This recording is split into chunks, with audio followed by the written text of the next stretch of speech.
Sangana. Abat mauvaise gouvernance Namboka. Abat le discours de la haine. Abat le tribalisme. Tobengani détournement. Tobengani ba fausse promesse. AFC lingi fédéralisme Namboka. AFC ils ont prêché unité Namboka. Biso nyoso loboko na loboko. To sale la mboka na biso. To bongisa mboka bapangier. Lokumu ezonge la Congolais, Congolais. Le président Bertrand Bissimois, le Corda, Mianzevich, Moula, AFC, yeah, Lingomba na biso, Lingomba na biso, pas Congolais.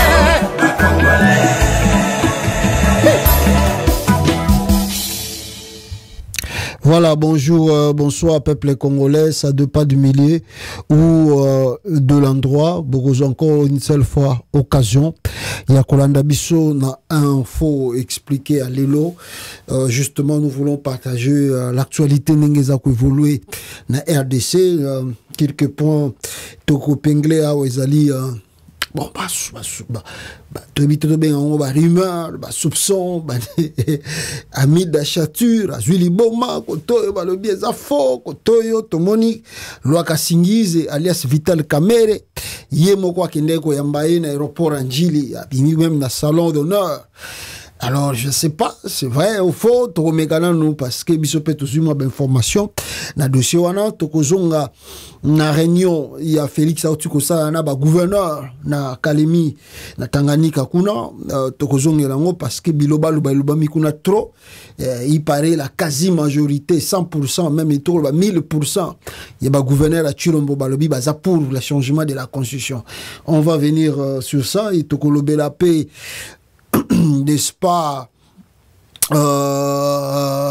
nini eza koleka na opposition parce que l'opposition babandaki mobilisation ba prometaki lelo le 27 ba kozala na libanda et ils étaient aussi na libanda pour continuer sensibilisation il y a peuple sur le changement de la constitution de l'ICC Sanga azalaki réellement na pointe tokomeka n'est-ce pas kotala Corneille Nanga aussi na partie à Est à République démocratique du Congo et puis si j'ai monsieur Soupé Zaliawa tokomeka ko épinglé elongo nabino bandeko oyo bozali ko landa biso en direct awa.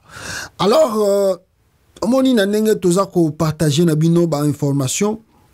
Nous vous demandons toujours de bien pendant qu'on prêter attention dans makambo tolobaka awa parce que il a liboso na rolobana no droit de l'homme na Congo tout monde qui bata Nations Unies awa ba utaki ko la kisa Tshisekedi ba pesier plus de 283 recommandations ba meka ko traiter ba dossier na Congo na éviter ce gouvernement Tshisekedi a négligent na yango to azongo loko les papiers ba kenango na toilette.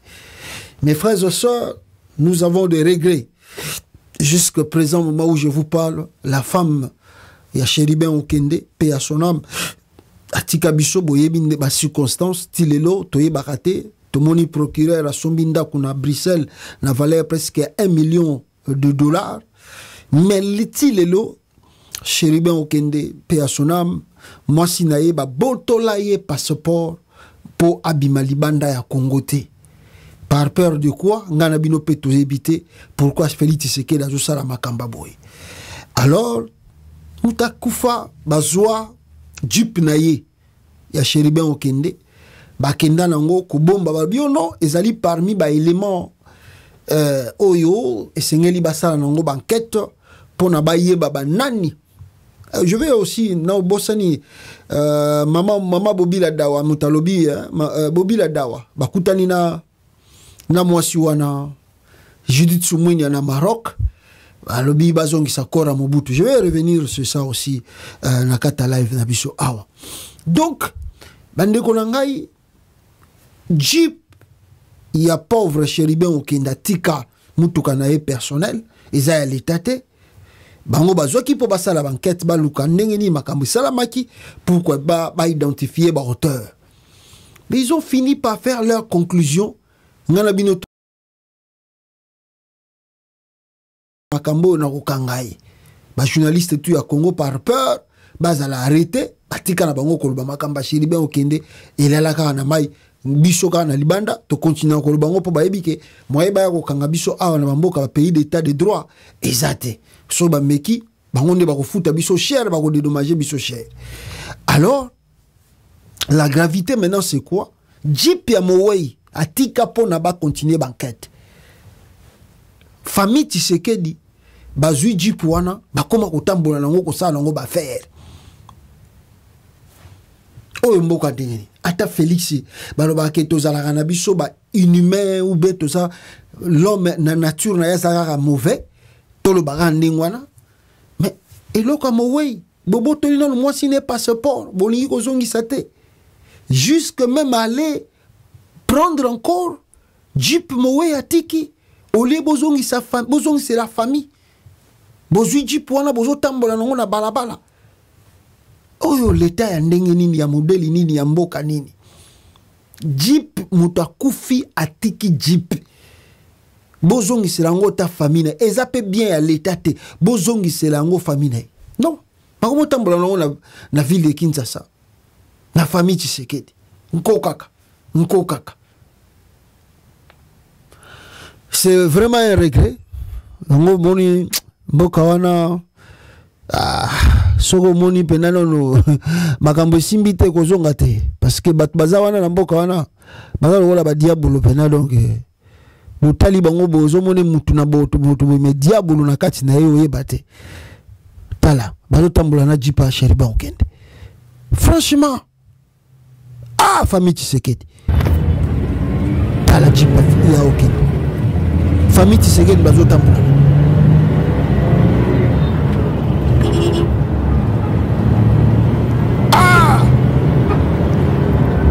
babotoli yango famille Tshisekedi bazotambola na GPF sheriba okende na kata ville Kinshasa sans que bazongise la famille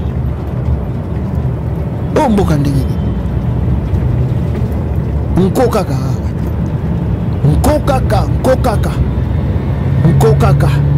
bosala bisoni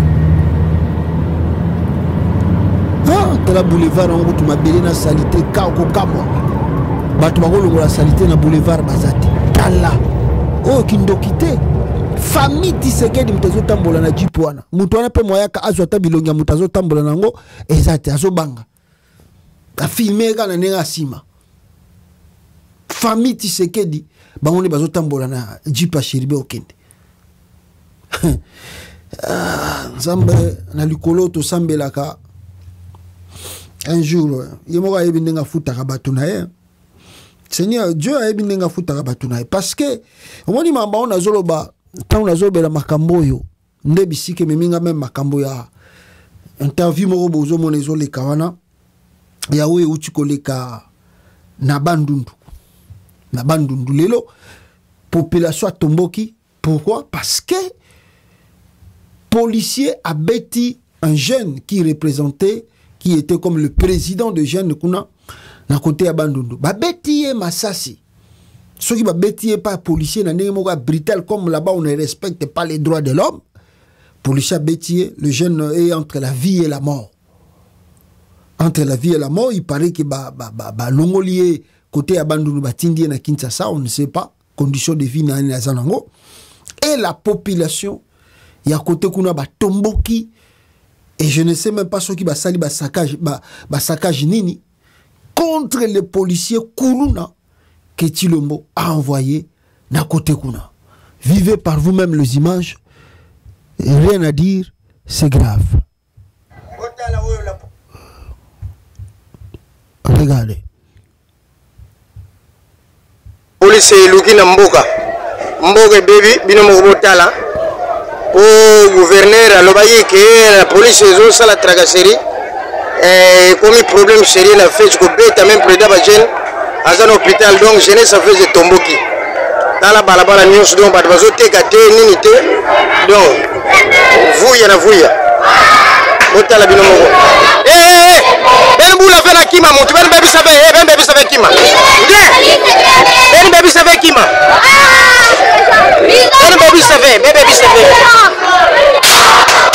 pili na fe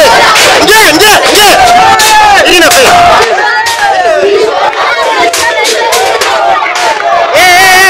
babebi sakate oh babebi sa yo sakate yo muka zwa tula mwana moto wa normal botala mboka nde babebi simboka la police babebi simboka voilà ce qui se passe, pas le respect des droits de l'homme, on ne sait même pas qui fait quoi dans ce pays peuple congolais où vous voyez des militaires se battre d'abord. Bah militaire à Congo, vous allez m'excuser na laksa bitumbate. Bah militaire à Congo, bazo bundana nous passe l'équipe chômage et l'équipe entre eux les militaires se battent là-bas. Ndenge bozo mona, bazo bunda militaire na ba policier bitumba. Bazo okabola bango même na civil. Vous voyez que pays eko eza sous normal. Militaire na policier bazo bunda na nzela et civil mtazo okabola bango. Est-ce que ce pays est encore normal? Le droit de l'homme est respecté au Congo. C'est fini, le pays est foutu par Tshisekedi dans la merde totale, bande konangai. C'est fini. On ne respecte rien, même ni le droit des citoyens, ni le droit du peuple. Loba, Ganga, Kima et Talibango Kutute. Bazakunate, ce n'est pas leur problème. Grave année, regardez encore ici, bande konanga, Makambo Batu Bazakolela Awa, Bateki. Le régime Tshisekedi bateki n'est-ce pas marché oyo ezalaki pembeni ya Onatra régime oyo nde nazotala ngo na musika se bopesi bango 20 ans bato wana bareni ata 18 ans o Kabila reni aki na Congo wana na ebite mboka wana soki ekoma biteni boyoka awa mama oyo babimi libanda bayena bango ko revendiquer pour la constitution te kasi baye pour na ko revendiquer libongo ya Onatra bateki yango selo ba mama oyo bango moko balobi mutu ateki libongo ya Onatra ezali DG Marcel Lukusa atekeli banani atekeli ba indien libongo ya Onatra na micro ya magazine Mongezo leo babetaki lolaka balobaki boye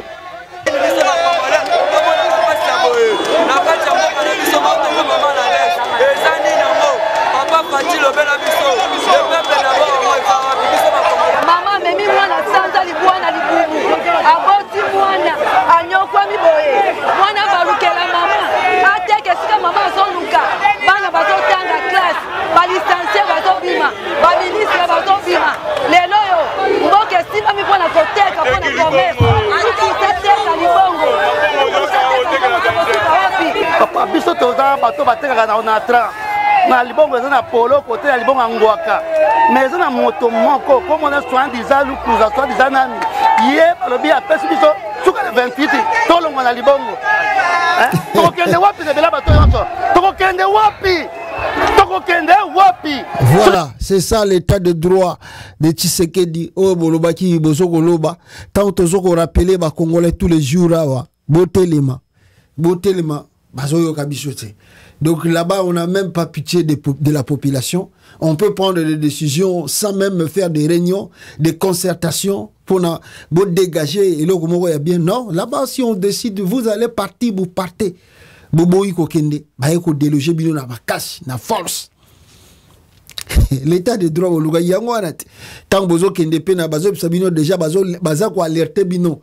Faites attention que les messieurs là ne changent pas la constitution. Soki bozo ko yoka te bozo comprendre te. Bozo la tango ko changer yango. Nde bokule la siko ya tout ya très bien parce que a commis déjà le roi soleil ninga bande ko luka. Et population, encore la tristesse, alors, sur le grand débat, là, n'est-ce pas, depuis lobby, Namoni Awa, avant na kota makamba débat oyo na yoki maman Mobutu Bobila Dawa to benga yoga des fois nengwana alobi bakendaki bakutani na Judith Suminya, la première ministre de Tshilombo, qui voyage comme avion comme il rôle là na habito benga avion ni nzela toilette nzela nini to ebité. Elle voyage à tout moment, quand elle veut, comme elle veut. Je ne sais pas qui l'envoie. Et avec l'air journaliste de la présidence, on va recruter Mikolo, Christian Lusakweno, qui filme toutes les images et qui met dans sa chaîne Top Congo. Yendem Tazako filmé, Bakena Canada, na Judith Suminya, Christian Lusakweno a filmé, a Tchangona Top Congo. Naibisaka bino dès le départ. Je crois que bateau va prêter vraiment attention. Vous découvrez un peu que non, le monsieur là, Joël a toujours raison. Naïbi Sarabino, depuis que Félix Tshisekedi a acheté Christian Lusakweno a tient la poche naï. Naïbi Sarabino ango. Et il y avait des gens qui doutaient. Vous voyez maintenant le résultat. Regardez, si Christian Lusakweno est un journaliste net, comment elle connaît les voyages, les missions, les voyages, il y a présidence et même il y a primature. Et puis, Azali ko accompagné bango. Il est parmi des journalistes. Je ne sais pas si c'est des journalistes, mais lui on dit simplement que Azako Landa bango, bakende Canada, Christian Lusakweno Nazawan. Bakende na France, donc journaliste permanent. Il y a Félix Tshisekedi. Et je peux aller encore plus loin. Parce que Lusakweno, c'est un hypocrite. C'est un hypocrite. Je répète encore. Et trois fois encore, Christian Lusakweno, c'est un hypocrite. Dans l'anda ba débat na emba lebele, vous allez voir Lusakweno. Ceux qui battent bazana pouvoir, ceux qui ont traité dossier na bango à tetango différemment, surtout ceux qui ont lia. Si vous regardez bien, depuis que monsieur Tshilombo est au pouvoir, Boya, ceux qui comment s'appelle Kabouya a 5 interviews ou bien Tshisekedi a 5 interviews, il peut leur même donner 1 heure du temps, 2 heures du temps. Ça l'interview, ça libanine. Sauf qu'il y a une opposition, au lingo ça la contre-attaque. Normalement, on a droit à la réponse. Faut appeler ça qui est 1 heure, faut appeler ça 1 heure. Maintenant, ce qui bino boké ça la réplique contre Tshisekedi. Thomas Mouta Tshisekedi a ça la qui interview qu'on a le bima kamamabe. Lusakweno na opesa bino 10 minutes ou bien 15 minutes. Il vous dira qu'il n'a pas de temps. Ça trop chargé. D'ailleurs, na ndenge pe akokima yanko okomona yete mutu akointerviewe yo akotika soit un journaliste na ye asala yo interview pour ça la droit de réplique wana yakimi. C'est un hypocrite. Christian Lusakweno aza hypocrite akosakana te na lobaka na bino ke c'est un journaliste acheté par Félix Tshisekedi. Bozomona ngo ndenge eza kokokisa. Bozomona ndenge aza kotambola na Tshisekedi sikoyo lelo akomi tout le temps avec Judith Suminya. Akenae Canada, bazongi France, bake Belgique, bake Allemagne, bazongi paf. Na ebite soka kenda ki pe côté à Goma, soki pe nengani ale baye ko ya na epeti na Maroc. Baye na Maroc, ndebi sika bakino ko kutana na Bobila Dawa, la dame, la femme de fin maréchal Mobutu, bake ko solo la makambo nini, bazongi sa corps ya maréchal Mobutu na Kinshasa. D'ailleurs, sur total, nous, bateau bazar je sais pas ce qui bazar fou bien bazar bateau mon bazar raisonner maintenant normal le là bateau yo bazali censé ba comprendre la situation du pays ezali awa et là on dit biso to yuko sala pour que toi faire avancer mboka oyo. Je ne sais pas. Peuple congolais 6 ans yeko ba nommer ga so 10 mois yango. La dame, il est parti à l'Assemblée nationale. Abimisi soki 6 plans soki combien de tirs qu'on a bimisaki ba rubrique bako sala na gouvernement na bango. Banda babandi rien 0 sur 10. Non, c'est maintenant le voyage. Or on nous signale que voyage na moko ça coûte plus ou moins $600,000 à l'étranger. Elle-même a un salaire soki a $325,000 par mois. J'ai dit Tsumunya. Azana $325,000 comme salaire par mois. Yaye, étant que premier ministre à Congo. Et en dehors de cela, Azo voyage partout, na voyage moko $600,000. Tala nenge bateau bazako gaspiller mongo à l'état. Bazo sakana na Congo. Mes frères et sœurs, bakomi na Maroc, nayebaki déjà nga nazalaki déjà averti ke bakei po baza na souci corps ya maréchal Mobutu ezonga avant naloba mingi nalingi nano bino moko bolanda d'abord awa boyoka ndenge Bobila Dawa sengi batongela endako mais avant nazwa wana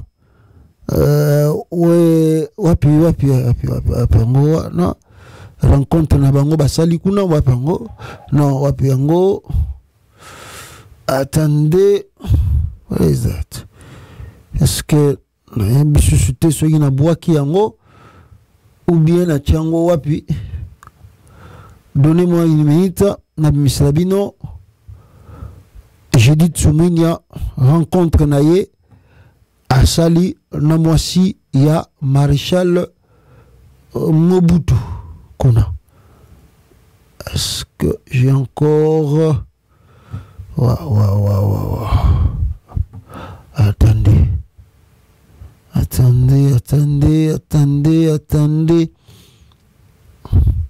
Non, pas ça. Aïe.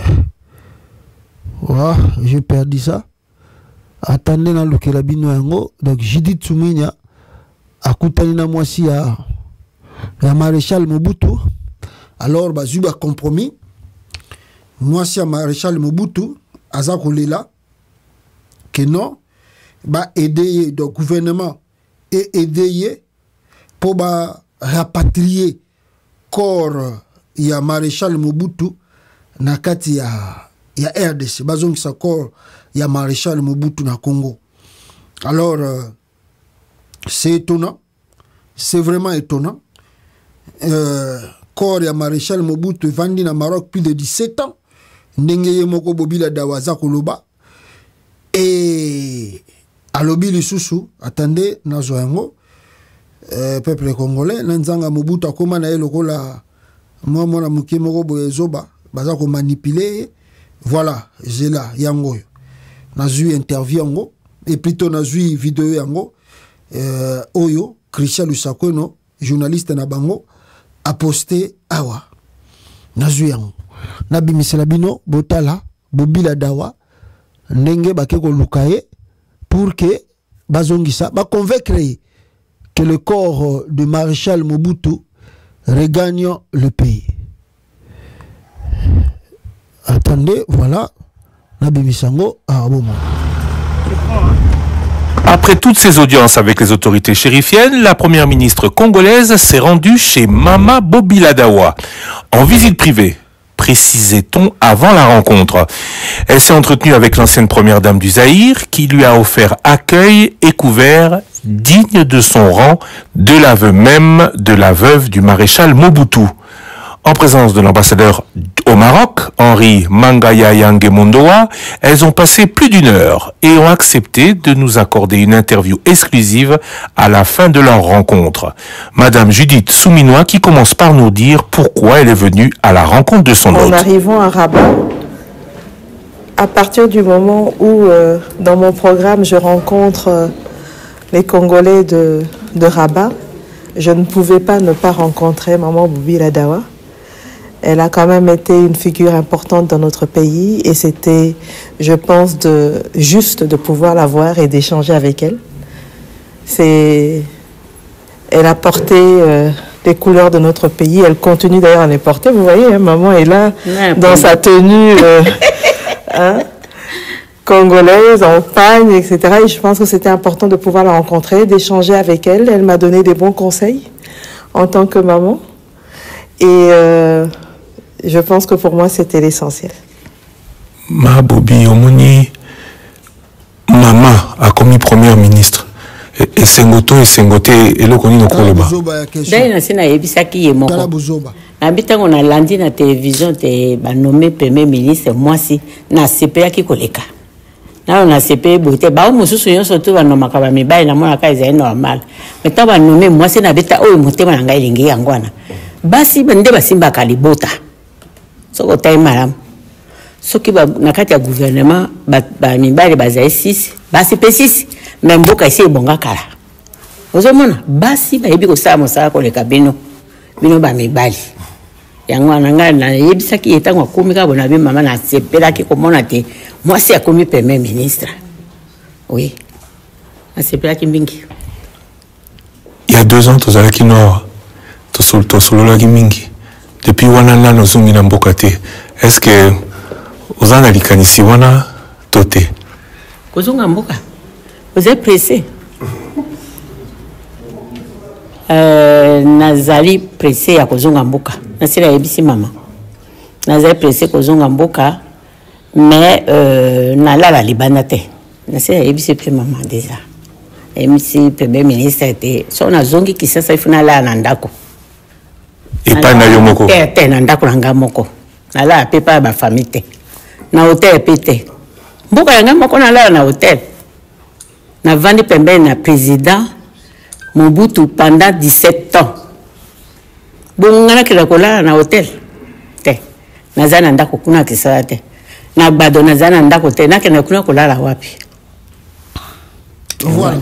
Kapena yebisaki yo. Oyo nyonso babenga politique. Na boy politique. Oki mwana ngai yeko tala ngai. Tant que mwana ya mama esili. Ngai yo sala politique te. Na tout nos pays politique te maman, merci beaucoup. Politique. Hein? Obini. Et le côté maman, merci. Totondi au botondi. Va après émission ba to passer pela kino makasi.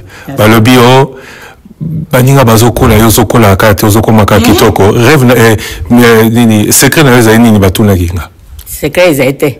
Na ngina yebisa okaka te le 2 septembre na 2025 80 ans. Okoya. Nakoya. C'est qu'ils ont été. Voilà. En tout cas, ceux qui t'ont dit déjà interview, ça contredit un peu tout au Koyoka ou bien au Batutu Bazoko Linga quoi affirmer pour l'instant que Bobila Dawa apprécie accord pour que Azonga ou bien Koria Maréchal Mobutu Ezonga réellement Nakatia pays. Je pense que ce n'est pas du tout na oyo ceux qui voulaient interview beaucoup qui quoi affirmer son accord ou son aval pour que le corps ya maréchal Mobutu ezonga na kata RDC. C'est vrai, boyo qui peut interview à l'obéli sur question que azana le pangouté. Donc elle ne veut pas que Sokazongi azala le sous locateur. Donc na kata mboka parce que boyebi kenda kuna bangwa badolite ezala qui pillé par Jean-Pierre Bemba qui est le collaborateur. Makambeze bele na kati ya makambwana. Jean-Pierre Bemba za collaborateur ya Tshisekedi. Muta pillé ndako Mobutu na badolite zaye Bemba. Mais Bemba suko Félix Tshisekedi azo collaborer na ye. Donc la dame aussi a un peu beaucoup de réserves. Certes à koloba mingi te parce que fakima ba question mususu mais Bobila Dawa ayebi ke ayebi Tshisekedi ayebi famille Tshisekedi koleka biso ayebi famille Tshisekedi koleka biso. Je ne pense pas ata otoza koloba ke Bobila Dawa sera prête de retourner au pays. Je ne sais pas, je ne peux pas ndenga balobaka tolobaka na ndenga na biso ba congolais kombela mbondo pour que andima Kora Maréchal Mobutu Zonga na mboka. Je ne pense pas na melilele mbondo te. Mais na yebi sibino ba congolais ngana yo to yebi famille Tshisekedi koleka Bobila Dawa te. Biso ngai na yo to yebi famille Tshisekedi te koleka Bobila Dawa. Ayebi bango de A à Z. Et puis na musika zo mona tribalisme aigu pointu ya fachi na kata Congo. Ah, na Maroc aza respecté. Na Maroc ba piyakanda kuna yete. Na Maroc force du progrès et que Félix qui a permis force du progrès et que nos côté la Olive Lembe est violé et bomaillé et ça l'est encore Félix a permis force du progrès et côté la Olive Lembe na pembeni yanda kuana na ville oh Bobila Dawa tanda kunendengezali mais Félix est capable non. Félix ozomona nazana nous capable ya kosala Olive Bobila Dawa mabe na ebisi bino ka d'abord na terme kaka ya koyeba biso na bino to yebi famille Tshisekedi koleka Bobila Dawa te. Je ne pense pas, je ne crois pas na beleli mbondo te, mais je ne pense pas que cette dame est prête ya kotika kora mobali na yezonga na mboka wana avec le régime Tshisekedi abakoya bakozonga bakoya bakozonga. je ne pense pas que la dame est encore prête de rentrer pour ni tout ça. Je ne sais pas. Je ne sais pas. Mais Yami Balé, si par malheur, on ne sait pas pour tout le monde nzanga Mobutu, il y a comme un muta fachi béton. So il peut go luka poste, so il peut go luka nini to ebite. Si par malheur, pour to yi ke baza sunanda koute, bon babilo ko tu Mobutu ayiba. Mbongo to ka ke Mobutu sumba banda kuna Maroc, Mobutu sumba banda kuna Suisse, na Belgique na parlons pas, États-Unis to ebite. Siko babilo ko wana tu Mobutu ayiba wana ba mbongo to achaka na ba banque, banda kuna ba Portugal, ba nini tout ça. Donc, nous sommes Donc, la famille Mobutu est restée pauvre. Après 32 ans de pouvoir, la famille Mobutu est pauvre. Et la famille Mobutu peut manquer une maison dans la capitale Kinshasa. C'est étonnant. C'est ça le monde. C'est une histoire.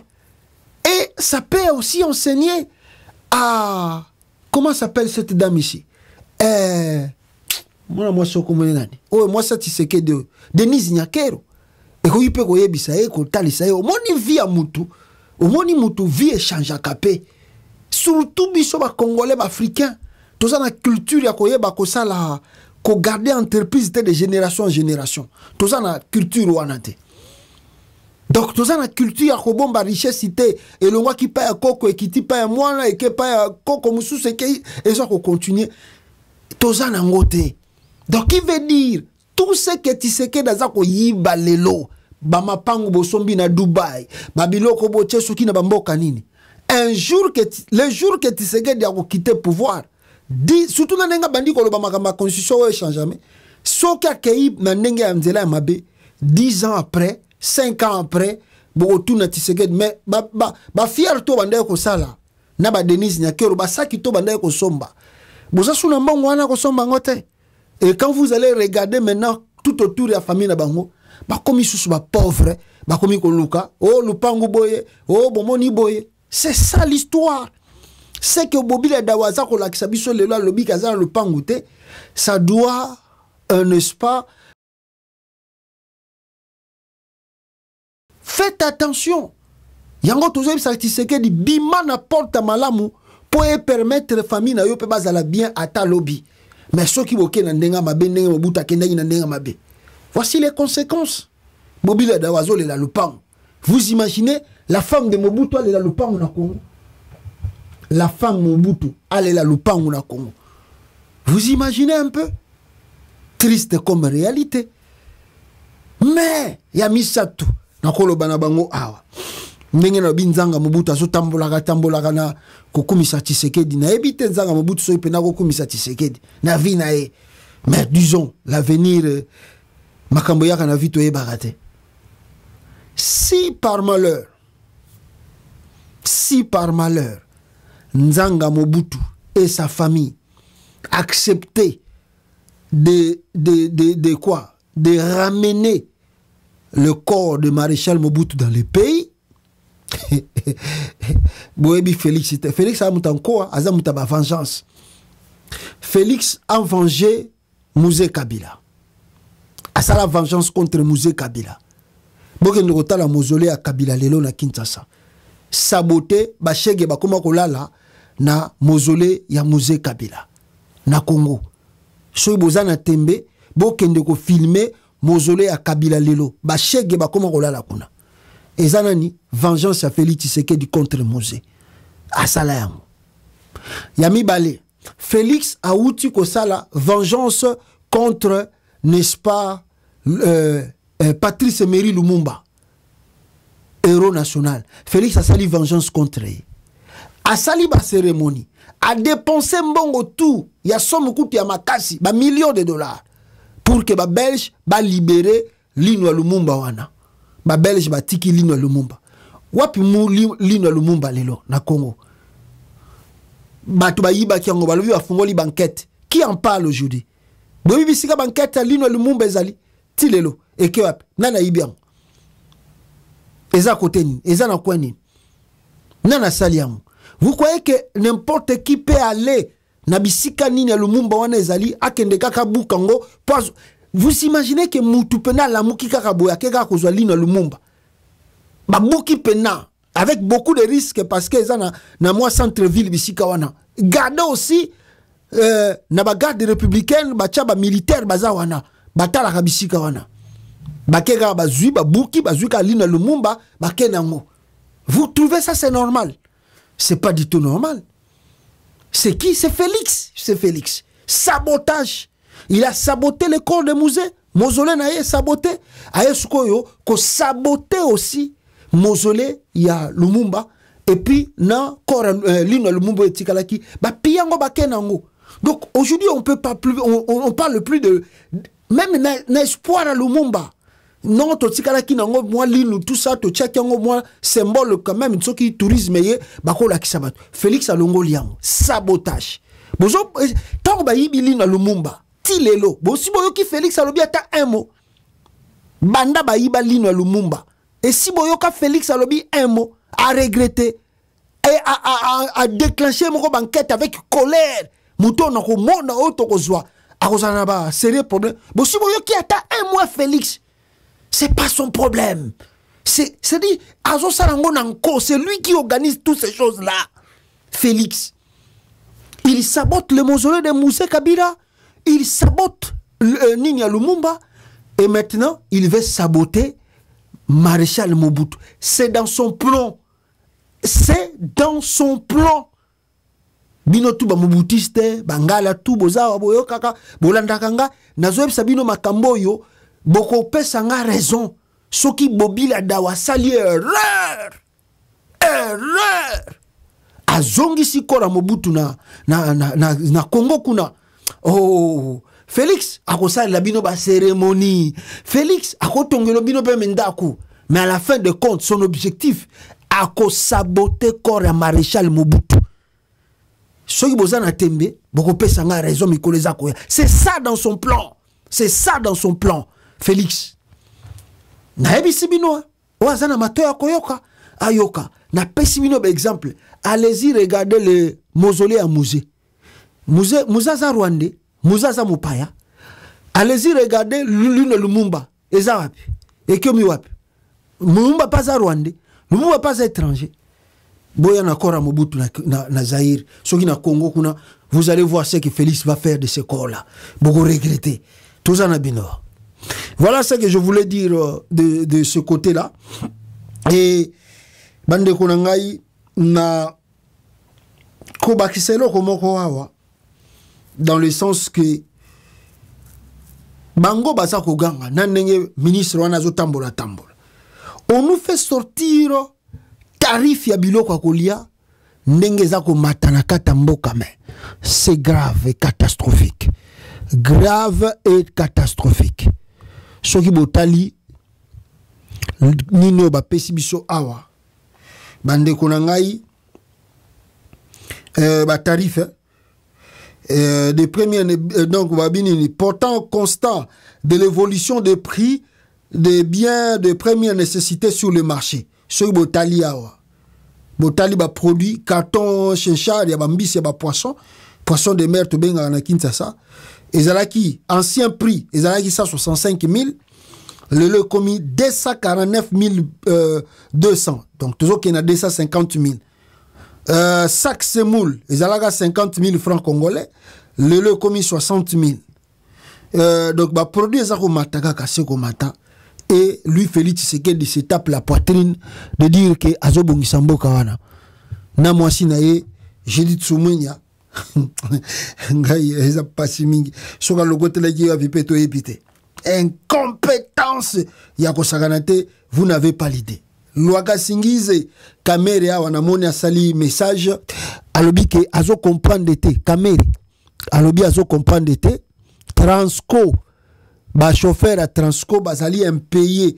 D'ailleurs Kamere écoute à préciser que salaire ya bato bakumba Transco au lancement tant Kabila lancera Transco salaire na bango ezalaka $200 mois. Mais banda Félix Tshisekedi a commis na pouvoir bazo futa bato à Transco 2500 francs congolais par jour. Donc bazana onga ba journalier. Bazo futa bango 2500 par jour, environ 70 000 francs congolais le mois et ce qui revient à $50 salaire mensuel. bato bakumbaka bis à Transco na Congo bazwaka $50. Tout ça c'est la constitution qui bloque, la constitution qui freine, la constitution tout. Non papa. Eza mitema mabe na bango. Nde mutozo sala makambu ya boye. Et comme on ne respecte rien, na armée yango, na nyoso tout. Tala, botana des images avant d'aller kamba umbango. Regardez ces images rapidement ici. Qu'est-ce qui se passe au Congo? Les militaires tirent à bout portant. Bon, ils tirent simplement comme ça dans le vague, on peut dire. Les militaires ont tiré dans la vague nengwana. Massasi karabo. Char de bataille. Tigre force. Sokola bangonde. Ça c'est FARDC avec Félix Tshisekedi. Au Tigre force. Bien. Beta. Bazo beta Massasi, bibeta beta FARDC. Sans même voir l'ennemi. Bangoka bazo beta bango Massasi na bangoka ndengwana.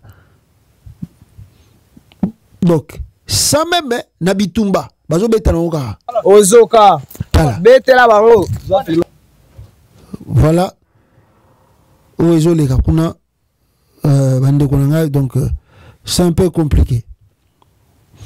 Donc regardez où est le sous-botal. Protection d'enfants. Bino ba mama lelo bozoko kabana te.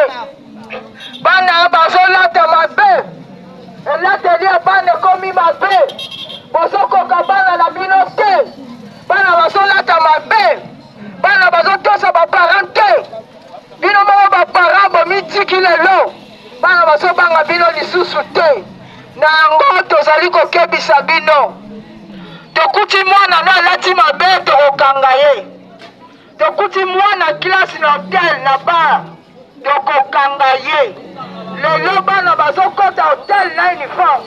Lelo bana bazokota hotel na uniforme, bazokota bar na ba uniforme. Leo yo kasi mwana za na classe, zoko mwana za na hotel. Na ngo tokebisi bino. Omoni mwana lo ba violé ye. Kende mbangu na bureau protection d'enfants. Wana ezali dossier ya protection d'enfants. Ba violé mwana na ko négocier te au faza voisin. Poto za lupangu moko, pesa nga ngombe, pesa nga lupangu, tokuti yo yebaka ke basonge basalaka kaka nzinga.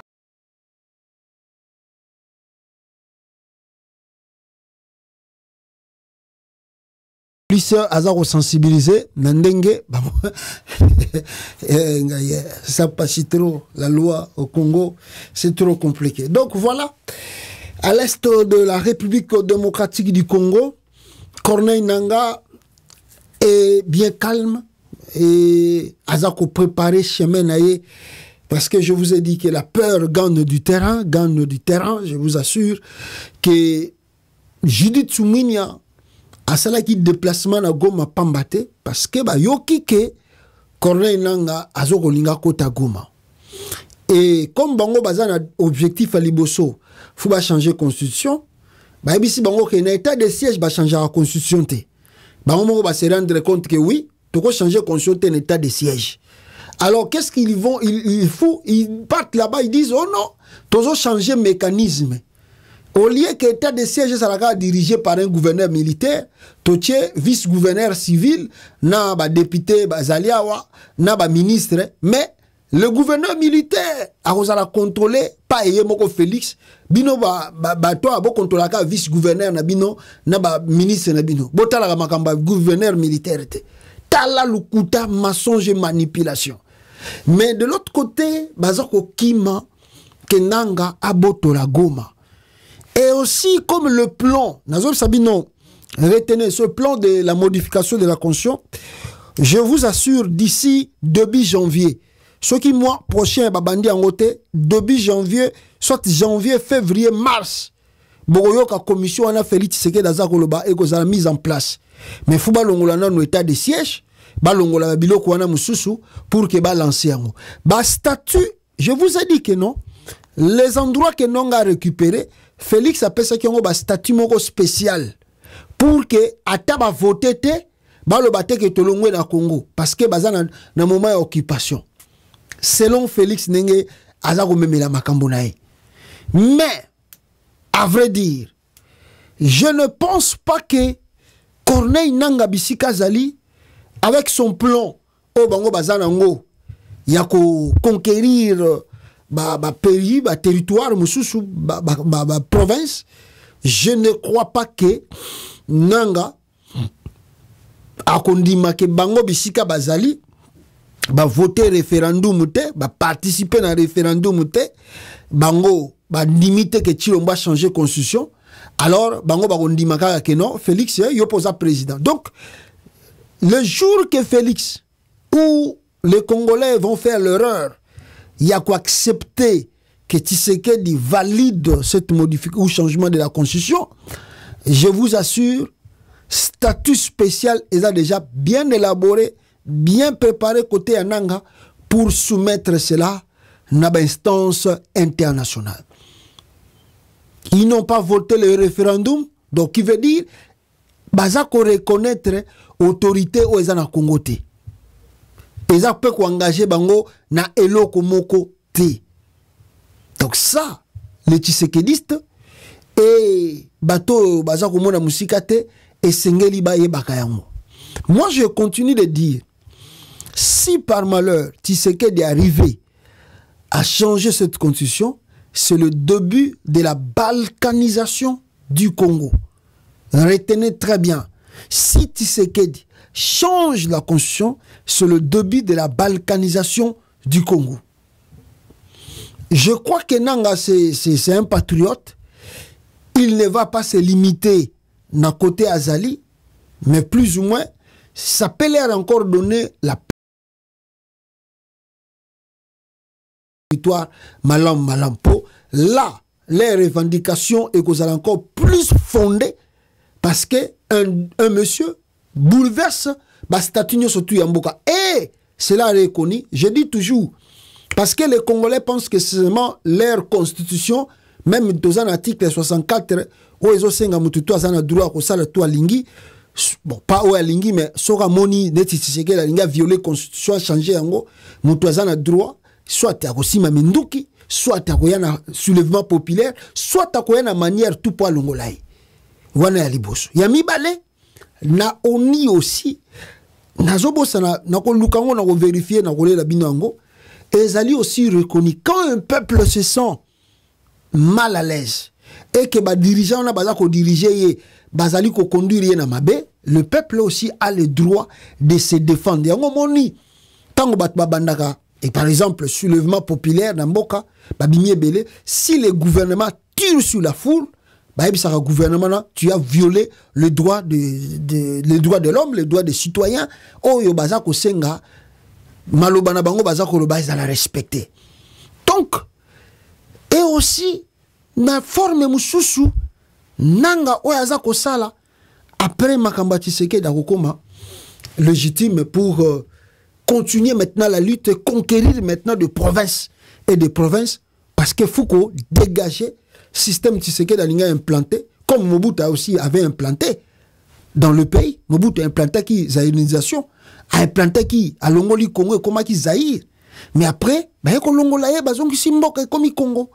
Ndenge pe ko salama, ceux qui Tshisekedi a sali aventure, c'est la même chose chez Metozo Kenango Ngwana. Vous savez, quand les gens se regardent, moi dis soumina ake Maroc, ake Canada, ake Bruxelles, bazongi, Félix Tshisekedi lelo, ndenge nazo sabino, aute ko sangisa, gouverneur, par exemple, je peux vous dire, je peux vous montrer ici, réunion naye, Félix Tshisekedi na gouverneur, wapi yango, yango yo, na gouverneur naye, o basangani na Kalemi na Tanganyika, voter, gouverneur, tout bazala ki wana, tellement, yemta nomaki bango, voter à l'humanité, mention de soutien. Le gouverneur des provinces soutiennent à l'unanimité le changement de la constitution, mention lue par le gouverneur de Lualaba, Fifi Masuka. Fifi Masuka, Yende, Atangiwana, bango, tous les gouverneurs, je ne sais pas si 26 gouverneurs, approuvé que non, changer la constitution. Ça, ce n'est pas l'état de droit. Un état de droit ne peut pas fonctionner comme ça. Non, c'est la dictature pure et simple. Le moboutisme est zongi na Congo. Le moboutisme est en place. Na ebisaka bino yango lisusu. Que motala ndenge tozo zonga na moboutisme. Yango. Comment 26 gouverneurs bakoza d'accord na chef de l'État? C'est pas nini la démocratie. Au moins ceux qui 2 ou 3 4 ba s'opposer qui là ça va. Mais tous les 26 gouverneurs sont d'accord que Félix a modifié la constitution. Est-ce que c'est vraiment dans leur gré? Que Félix changé. Ou bien ils ont peur. Ils ont peur de perdre leur poste de fonction basé dans le gouverneur. Ils ont peur que Félix a bango so baboy. C'est ça la dictature. C'est ça la dictature qui se met en place. Quelle que soit la forme que vous avez présentée en haut, devant le monde entier, quand vous dites que le 26 gouverneurs va voter, ils sont pour les changements de la constitution, ça montre la dictature qui s'est mise déjà en place dans le pays. C'est la dictature. Ceux qui vous comprennent, ils s'arrêter. Et là, maintenant, comprenez que gouverneur, soit-disant, ceux qui vont voter par des députés provinciaux. Imaginez, on va voter qui bango. Bota la bango tout le 26, balobi que Félix a modifié la constitution. Bon maintenant, imaginez ce qui est commis que Félix Mutaza a nommé gouverneur. Le résultat aux Andes. Oyo, soit-disant voter qui bango. Mais soit-disant voter qui bango, bango tous les 26 babi, oui chef de l'État, nous sommes derrière toi, modifie la constitution, change la constitution. Si vous imaginez, ce qui suko Félix Nemuta nommé qui bango. Et vous allez encore plus pur que ça. Plus pur que ça. Voilà le pourquoi nous interpellons les intellectuels congolais, nous interpellons le peuple congolais de faire très attention de la Tozo Kende. Faire très attention de la Tozo Kende. Ça risque d'être...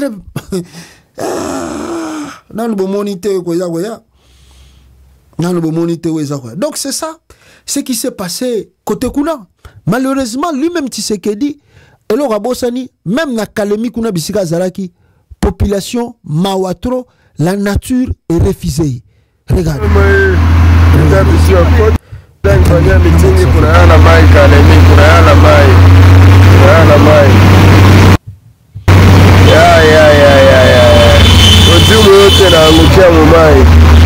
Mustade moto mwana biko ashota na mamoto pompe hizi kalemini makambo president kwanje fanya mitingi kote kuna hala hatari Kongo Kiseketi walikuwa mtunga hakuna atafanya mitingi tena. Voilà, wana na Kalemi. Vidéo mususu.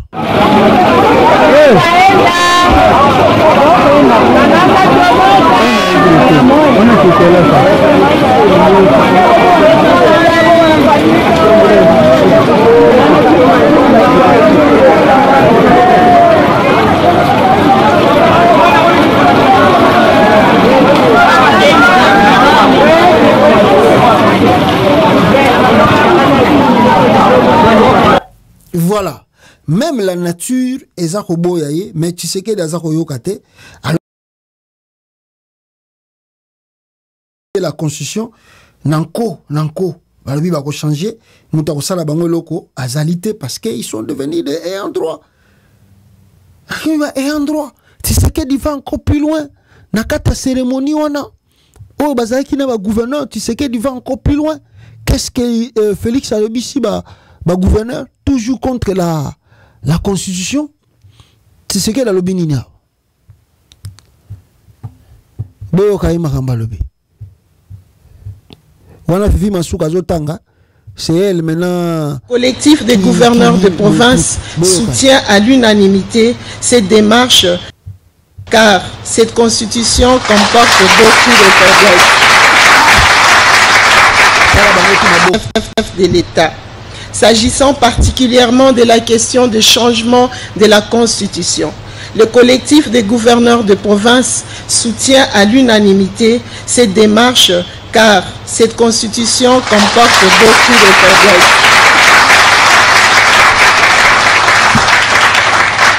Merci. Car S'agissant particulièrement de la question des changements de la Constitution, le collectif de gouverneurs de province soutient à l'unanimité cette démarche car cette Constitution comporte beaucoup de faiblesses et invite la population à soutenir ces changements légitimes et salvateurs. Si le peuple congolais, imaginons un peu, ça, soi-disant, Bazalaki voté. Mais imaginons un peu, si ce monde ici, Bazali Suko nommé par Félix Tshisekedi, le résultat Gozalani. Le résultat Gozalani. Ndebisika na bisibino, avant l'accabino biloko mususu, que les Nanga vont faire leur entrée dans le terrain. Nanga yeo, à l'actine de bino photo de famille, bon na photo de famille, baza calme, bisika bango bazali. Baza ko préparer, bazo zelaka Tshisekedi a changé constitution, bon bagomona. Mais je regrette beaucoup mon nature ya mutu. Ma fifi masuka oyo. Bon. Bon, Congo to yebi déjà histoire. Ya moni mon to baka mutu, mon nenga zawana fifi masuka za trop rassurante que rien ne peut l'arriver. Rien. Tshisekedi sera au pouvoir plus de 100 ans. De fifi masuka okufa koko gouverneur ya Lualaba. Akufa koko gouverneur alors elle est trop rassurée banda kutoa tongi mutako simba ngwazate donc hier moi nalaxi bango image ya maman Bobila zolela yazala qui plus puissante que maman Bobila ou Tshisekedi était plus puissant que Maréchal Mobutu en Afrique ou bien à Zaïre à l'époque. L'histoire n'a renseigne pas l'homme oublie facilement parce que donc c'est ça notre nature. Hein? Tobosa na kanabiso makamubala moko na ebite ne nzamba sala biso ba tobosa na kambala moko ndengwana. C'est-à-dire okomona kena keno bazo biso keno nzela oyo ozo kende ubi olingo sala mutu moko aleka kibo asala kibo akufa. Yo bite wana ezaye ngai ekokomela nga boite. Ah, do yo za spécial, Tshisekedi za spécial. Fifi masuka zo bagenga za spécial. Na Tshisekedi awande to bani makalo biso to za spécial. To changer yango to vanda trop tonginda ngaye to za kawa ndako mobuta tonga na Guadeloupe yoba ndako tongie kokani na biloko tu bosomi na Afrique du Sud wana bokasi bat bayebite babisika bocheche babiloko bokasi bat bayebite bozela kaka bosambela ke Tshisekedi a régné 100 ans tibino bokufa na pouvoir na Tshisekedi longo. Donc voilà le risque oyo za ko permettre que nanga aya naye aya ko contrôler ba territoire na Congo et akoma même tina kata capitale Kinshasa. Je vous assure ba tebele bazo comprendre te tactique de guerre nengezoya mais mikolo yo toko koma tango boko yoka makambe ko banda nde boko comprendre vraiment que boko bake tondo mona nanga kangamika akota Kivu tondo mona nanga kangamika akota Kivu nzoka nde makambe zala kiboy. Voilà le risque de changement de la constitution.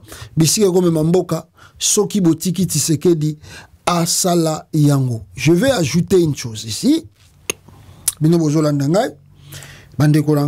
Parce que l'opposition, avant Koutouba, l'opposition dans son ensemble, Télémi, Babandi Koloba. Sur cette modification de la constitution ya Congo. Ba marche ezako salama partout na kata République. La population balobi bako nimate que Félix a changé constitution ya République démocratique du Congo pour na ba bénéfice na ye moko. Donc ba gouverneur na ye bakoki ko sala ba chantage bazako sala mais bango bazali population te. Toyebi ke baza prêt ya koyibela Félix Tshisekedi na élection. Ce qui a dit que organisé en gros, mais tu recommande même dans l'élection parce que le pays serait en fait n'enge azaroye bate. Voici l'opposition, l'élo, la mobilisation, na balabala Kinshasa. Chilombo,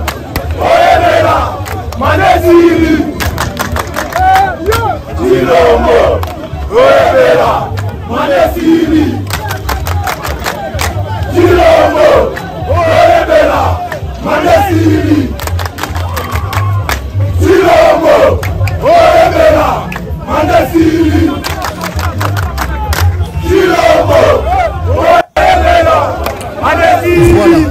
liboso l'opposition déjà na balabala lelo lisusu ezalaki deuxième journée. Il y a sensibilisation, il y a approche, il y a peuple pour essayer de mobiliser, de dire à la population base à l'après contre le changement. Il y a troisième mandat. Il y a Félix Tshisekedi Oyo Azali Kouyanango. La population bazalaki réellement nakata libanda bande konangai. Vraiment le peuple mobilisé comme un seul homme. Toyi komona par exemple même Délice Sanga Yemoko na pointe avec la population Awa dans le riz de Kinshasa. Naba Dios Adios Ndombasi bazako mobilisé.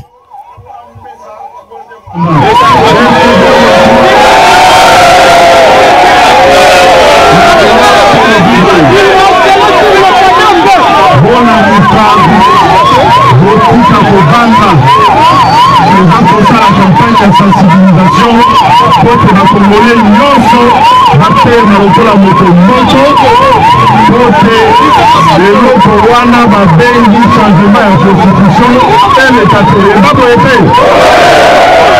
bisika bozali boyeba tokoye na mingi minene le 14 décembre.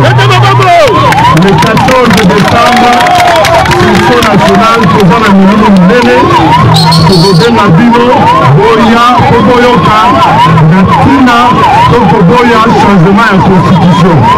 Moto kosa bino te ekozala na centre municipal ya Masina le 14 boya ebele po tosolana bino na kandimatali changement ya constitution. Lelo milimo tobengi bino ezalaki na okabo na batrante on continue à la bataille en Bino, là on a fait le Wabozongi, le Bissitapo, le 14 Baya et Belé. Merci beaucoup.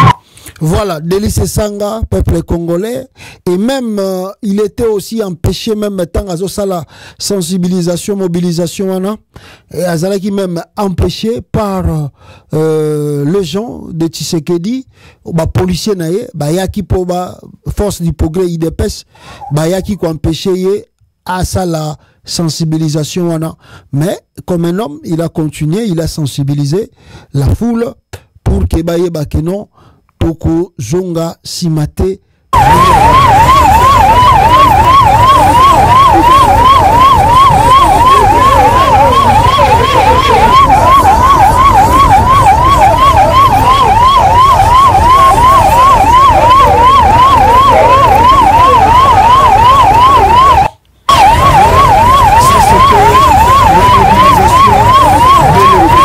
Tout le monde a équipé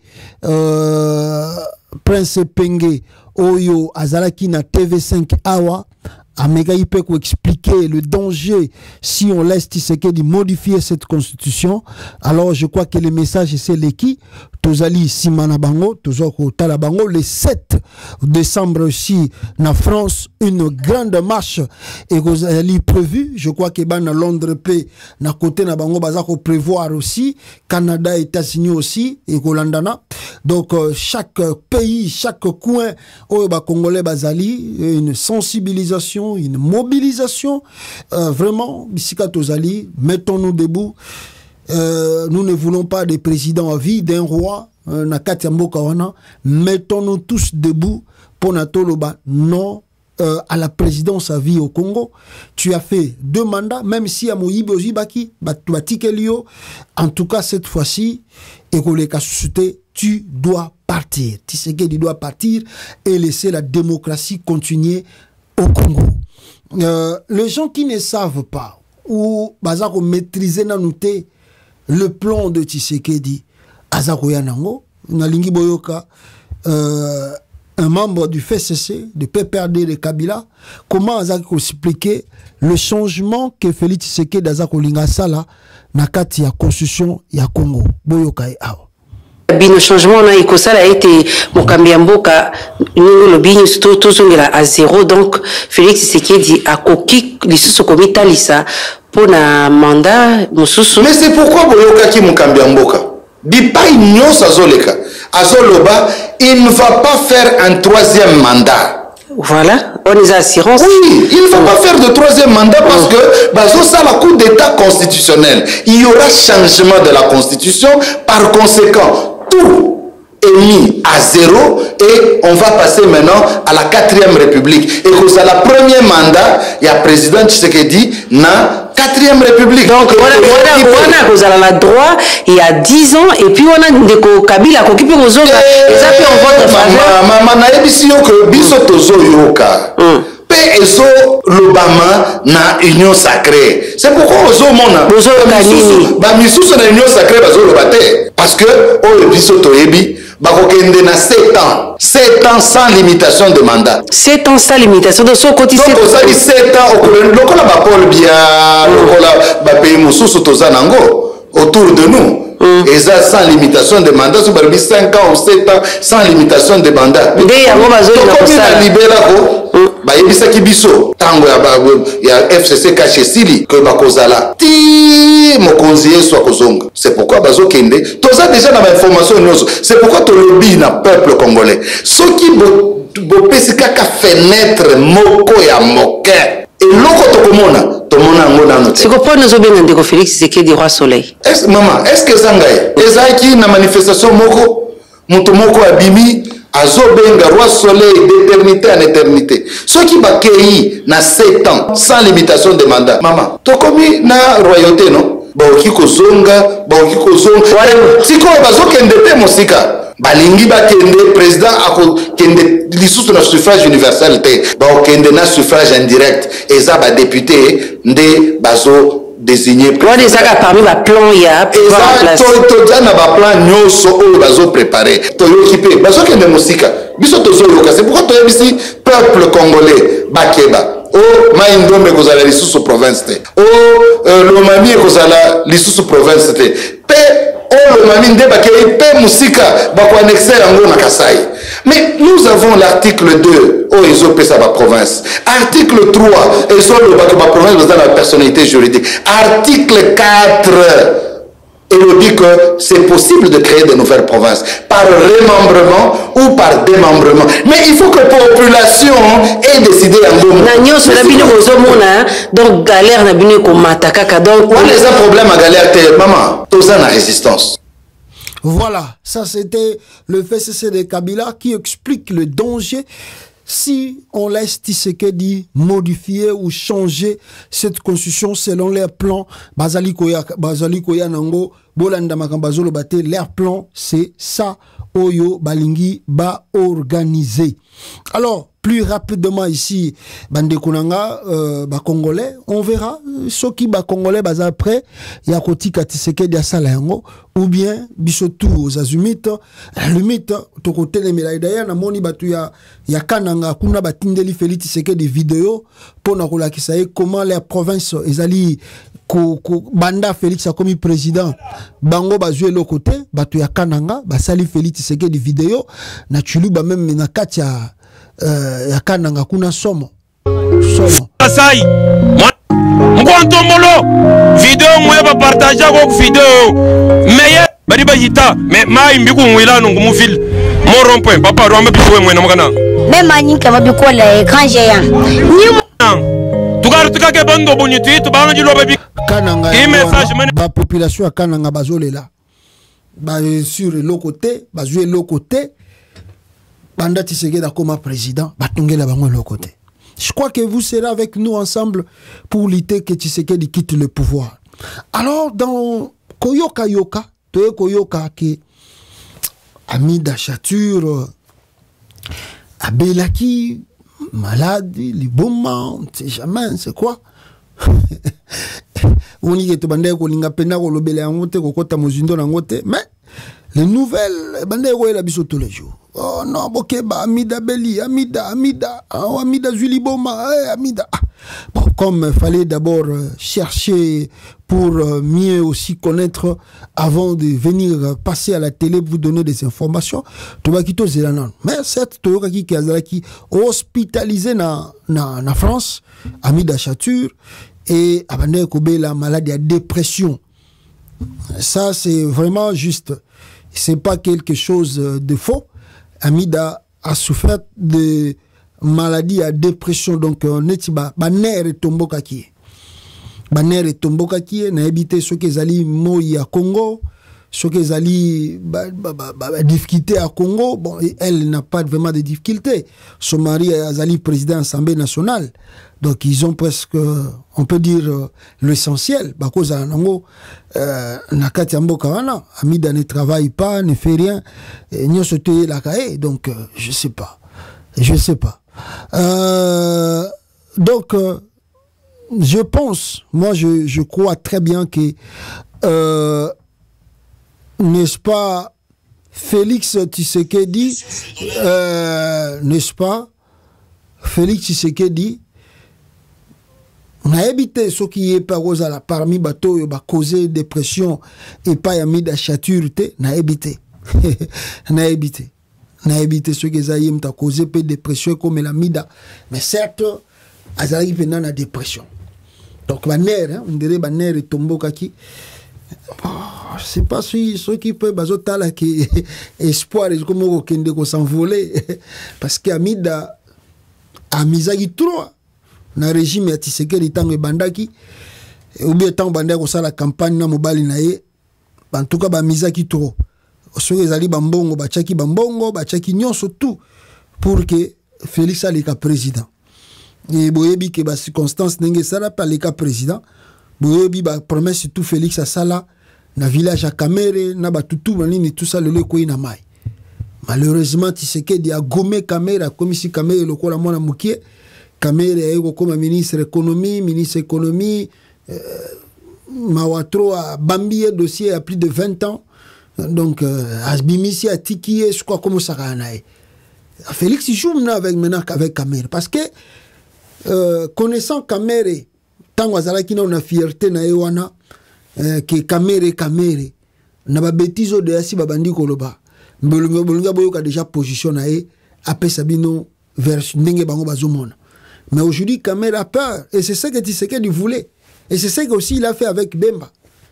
Tshisekedi les a laissé le temps bayibaka bayibi à la fin de compte à baloli version il y a Zalina innocent a participé dans Moyibi Wanate et justice landelio bakangio alors il est sous abimi sauveur aya bimi si on a prison a tikio a nommé lisusu je crois maîtriser yo bien moyo kende musika na ezate soko mekika kabino omoni dossier je suis prêt na benga ba juge bazongela dossier yeba ke dossier justice kufakate aujourd'hui Kamere na ebité nenga ko s'en sortir na ebité ce peuple biloko ngo kombe ko yango dem de pesi ami de dépression yango na ebité parce que c'est vrai abela ki pena dépression yango moni balongola ke kin ba ine Paris ba soigner banini azaki pena elle a souffert na dépression. Est-ce que espoir s'est envolé que Mobali n'a commencé sous président Congoté? Parce qu'Amida, elle se voyait déjà première dame de la République. Mais est-ce que espoir ou est-ce que parce que dans Félix a modifié, changé la constitution. Alors qu'il y a un mandat 7 ans, il y a Kabila Lobby qui est mandat 7 ans illimité. Donc tu sais que la revente na Kamere surtout na zone baga que soit Félix a réussi que changer constitution na la Kamere na bon président Assemblée nationale a otika bango lokola ba simple ticket na faut pas pe bon esprit on na ebeli Tshisekedi dazana ngo na faut pas be Félix akobo ma Kamere na faut pas pe Félix akobo ma Jean-Pierre Bemba parce que faut longola bino na no bino de boza ba élément gênant nai na faut pas ko bon bino ba Bemba ba Kamere ba ati lukwebo na tout bato tout azomona ke ba kozala un jour ba ko constituer danger pour nanga ako éliminer bino na ndenge moko pe bo même physiquement ako éliminer bino toujours baga politiquement même physiquement ce qui Félix a reçu ko changer conscience ako éliminer bino pour bozala danger pour na été na ba jour futur. Est-ce que l'espoir wana tout s'envoler en moni ami da sali dépression abeli wana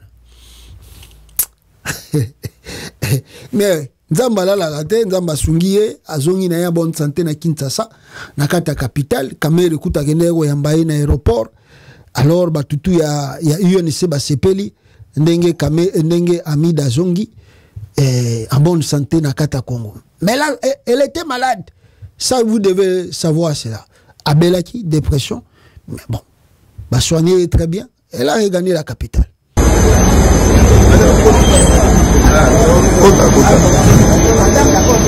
Oui,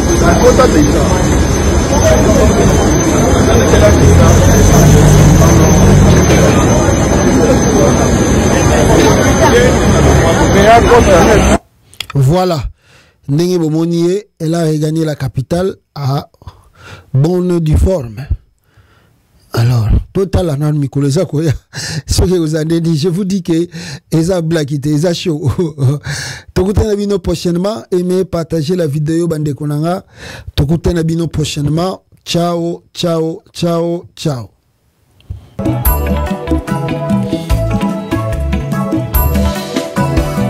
Révolution constitutionnelle, et botamine l'article 64. Yaboukuli Konzi, Constitution. Corneille Nanga, na Général Makenga. Basangani, Bakutani, Mbabengi, ba révolutionnaire, Nyoso Yamboka, na diaspora.